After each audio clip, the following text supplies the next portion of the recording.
Hello everyone, welcome to my channel. Today we are going to discuss about a few plants that are very easy for beginners to grow in their tank. So let's get right into it. So the first one is that I'm going to discuss today is about crypts. Now they are called cryptocorin, and that's probably their scientific name, and I'm not sure whether I spelled it properly, but anyway, if I'm wrong I apologize myself. So commonly they're called as crypts in most fish stores and among all the aquarists. So that's what I'm gonna use today. So crypts, they come in so many different species. There's so many of them out there, but the most common kind of species that's used among aquarists is the one that's called Wendtii or something. So Wendtii. I'll just put it down here in the description for you as well. So that's commonly used. The one that you can see on the picture is the one that's actually I'm going to discuss about. And not only about that, I'm just going to give you a common idea about crypts, because it's just a quick video. And but if you want a detailed idea about crypts, just click on the link here, on the link on the description below, and that would discuss, I've got another video which gives you a detailed description about crypts. But anyway, coming to the point, and these are very good plants, and they are great for your foreground, midground, and most aquarists use this among in their fish tanks and for planted tanks. And they are so beautiful. They give this really nice, wonderful display once they've established.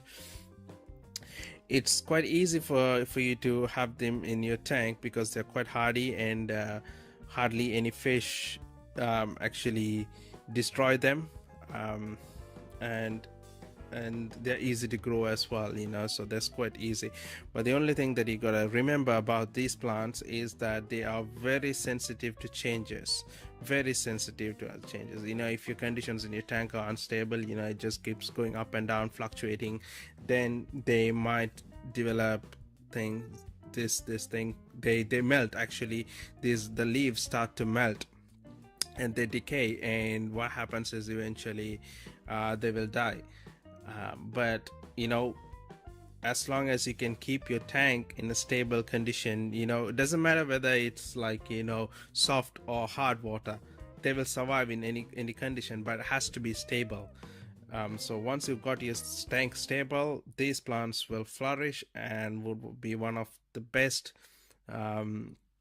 plants for beginners in their tanks. Not only for beginners, for everyone. They put out this really nice display, and they are lovely plants. So I recommend this plant for any beginner, for them to get a hands-on experience on planted tanks. So going on to the next plant, Java fern. So let's have a look at this plant. Now these plants are very easy to care for, and they are very hardy plants. The common saying out there is that even if you try to kill these plants, you will fail killing it. So that's how hardy these plants are. And they are okay with low to moderate lighting. You don't need a high-tech lighting setup or anything like that.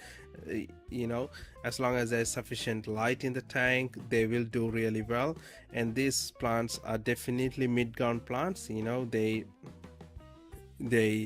are not suitable for backgrounds or foreground, just mostly for the mid-ground. The one that you see in the picture is Java fern right in the middle. And now, unlike other plants, these plants don't need any specialized substrate. They just, all you need to do is just to make sure they are attached to a piece of driftwood, and once that's all they need. And most of the time they take all the all necessary fertilization through the water column. So you don't have to add a lot of carbon dioxide as well. But if there is CO2 in your tank, that's great. But still, without CO2, they could do very well in your tank. They would do between about 6 to 8 pH in your tank, somewhere between there. And these plants are really lovely plants in your tank. A lot of aquarists use these plants to create stunning displays, and more about this plant is that, you know, they're easy to propagate as well. They come up with, you know, when the leaves get older, they produce this little little plants on themselves. You know, you can pluck them and then put again attach them into a piece of driftwood and they will start growing. Or you also can use, you know, cut a piece of their rhizome, the roots, and with a couple of leaves, and then attach to a driftwood, and then keep on regrowing these plants. Now if you want a detailed video on how to propagate these Java ferns, click on the link just up there now, or all the links are down there on the description. So that's going to give you a detailed description of how to propagate these plants and care for these plants. That's about Java fern. The next plant that you're going to look about is now African water fern. African water ferns are quite easy plants to care for, and as long as you have the right conditions in your tank, and they do really well in freshwater. So there you go. And these plants are pretty much very similar to the Java fern, like I discussed, and their fertilization is also comes through the water column, and they are not planted in the substrate. You need to you need to basically tie a piece of the rhizome or the roots, what I would say, the thick part, you know, cut a piece of that, you know, and then tie it into a piece of driftwood or even rock, and they will eventually start to grow. So that's pretty much the same way as you would propagate Java ferns. So if you check my video on how to propagate Java ferns, so this is pretty much the same way you do it as well. Now fertilization is not compulsory, but if there's a little bit of fertilization, it's always good for the plants. But on a low maintenance tank, it is not very important. You know, the waste from the fish would be sufficient, but you know, a little bit of CO2 or and other fertilization would definitely help plants to flourish in your tank. Now these plants do really well between a temperature of about 68 to 80 degrees Fahrenheit, and they are again like good for low lighting tanks, you know, not for high-tech tanks. They're okay for high-tech tanks, but they are also very good with low lighting, and pH again between 6 to 8.5. So these ferns, they do really need very minimal care once they've established, and easy to grow and look really lovely in your tank as well. So looking at our next plant, Amazon swords. These are extremely very good plants. Yes, they are very great for beginners as long as solid fertilization. As long as you provide solid fertilization, these are great plants to have in your tank. And now the only thing I would say is these plants do grow really big, so this is definitely a no-no for a small tank. You need to have really big tanks, something like 75 gallons or maybe a little bit more than that, to maintain these plants, because they become somewhere about 30 inches or more, their leaves, you know, so you need a big space. Now the rooting also go right deep into the substrate, and they provide a lot of rooting, so you need minimum at least 3 inches of, you know, substrate thickness. And they do very well in high lighting, moderate to high lighting, I would say. Low lighting is basically they won't do good at all. You need good lighting for the tank. As long as you can provide all these, they would do very well. Root tabs are a must for these plants. Like if you want these plants to flourish, you need to provide these. You need to give the root tabs, and they also take in fertilization through the water column. So liquid fertilization, if you can provide, that'll be great. CO2, yes, you have to have CO2 for these tanks, for these plants.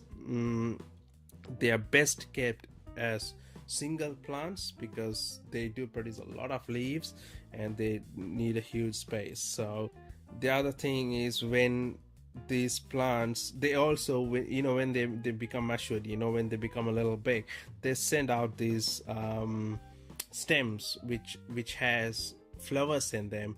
Now those flowers are not as important, but eventually these flowers they turn into small plants. Once those plants grow a little big and when the root starts to develop, you can basically cut them off and plant it back in the substrate, and now you got more of those. You can also make money off these plants because they do propagate on their own. So if you provide sufficient fertilization, like you can probably sell about 5, 6, 7, 8 to 10 plants from each in a month. So I've got one of these in my tank, and I do it the same way. So these are very good plants for beginners. Now the final plant, that is the fifth one that we're going to discuss today, is about water wisteria. Now these plants are really very easy to care for. Now these are really good for background, maybe mid-ground as well, and now these do grow really big, like up to about 24 to 30 inches. It depends again about fertilization and all those stuff, but now these are easy plants, and they are not demanding. They are quite easy to take care of. You can replant them with stem clippings. You just gotta clip a small part of the stem, probably about 5 to 6 inches, and then it's got roots pretty much in its stems, and you gotta replant it into the substrate, and they would start growing very well. And now these also okay for between 6 to 8 pH, and anything above 10-gallon tank they are okay for. So therefore they're very suitable for smaller tanks as well. Lighting, I would say somewhere around moderate, even sometimes low lighting would be okay for these plants. Fertilization is not a must, but if you can add some fertilization, is always good for the plant. CO2, again, it's not a must.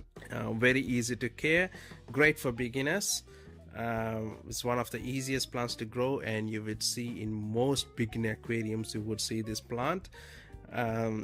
They also can be grown inside and outside of the tank, like part of it coming out of the tank, but again it's up to you. They are okay for that as well. So again, you don't have to really have a hood. You can let the plant grow out of the tank if you are into something like that. So those are the 5 plants I've covered today: jar ferns, crepes, water wisteria, and the African water sprite, and also the Amazon sword. Those are the 5 plants, great plants to have in your tank. So thanks for watching my video, and I hope you loved it, and please like my video, subscribe to my channel, and I'll be posting more videos, so keep in touch. Thank you. Cheers. Bye.